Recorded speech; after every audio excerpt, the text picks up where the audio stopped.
y'all, my name is Alana Hoffpower, and this semester I have been researching dermis. Prosthetics have come a really long way. Up until the 20th century, they were basically just unwieldy wooden contraptions that didn't serve a whole lot of purpose. But with recent advances in medical technology, we now have the ability to create prosthetics that fit perfectly thanks to 3D printing, prosthetics that we can control with our minds, and even prosthetics that predict movement. However, there is still room for improvement. Most prosthetics give very little to no tactile feedback about what they're touching. Now, many amputees experience a condition known as phantom limb syndrome, in which they can feel sensations such as pain in limbs that are no longer there. And previously, these sensations were only perceived, but researchers at Johns Hopkins University are working on changing that. They've created a device known as dermis, which is an electronic skin that fits over prosthetics and to restore a sense of touch in amputees.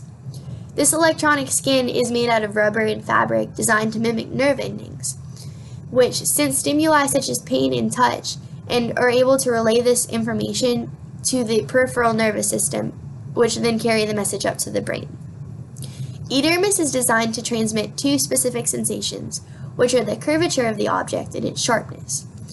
Once a sensation is detected by these artificial nerve endings, they are transmitted to the peripheral nerves via wires. This is how it looks on a real person. No, I can stand up with it. Okay, well I can gently. The researchers decided on which messages the skin would send its wearer based on a technique called transcutaneous electrical nerve stimulation, which some of you know as TENS. It's used a lot in muscle relaxation and stuff like that. They used this method to stimulate nerves in the amputee's residual limb and then ask where they felt it in their phantom limb. So, for example, if the researchers stimulated a specific location and the wearer of the device reported that they felt a sharp pain in their phantom thumb, the researchers then knew to deliver that level of electrical stimulation to that specific location whenever the dermis detected something especially sharp in their phantom thumb. The researchers also detected brain activity using electroencephalography, which is also known as EEG, to verify that the process actually stimulated the phantom limb.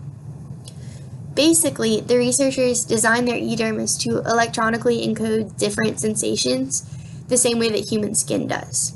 This is beneficial because not only does it make prosthetics feel more lifelike, it also protects the prosthetics from damage. As one of the researchers, Luke Osborne, points out, quote, "Pain is of course unpleasant, but it's also an essential protective sense of touch that is lacking in the prostheses that are currently available to amputees," end quote. Additionally, it allows the wearers of prosthetics to complete functional tasks more effectively, such as buttoning buttons or tying shoes, because although we take this feedback for granted, it is really important for the completion of many everyday tasks. While there are projects underway to design prosthetics with similar technology built into them, what's groundbreaking about dermis is that it fits over any prosthetic, so the users don't need to go out and buy a new prosthetic and have to get fitted for it and wait for it to come in, but rather they can use one that they already have and have become familiar with. So that's my project. I hope everyone has a great rest of the semester.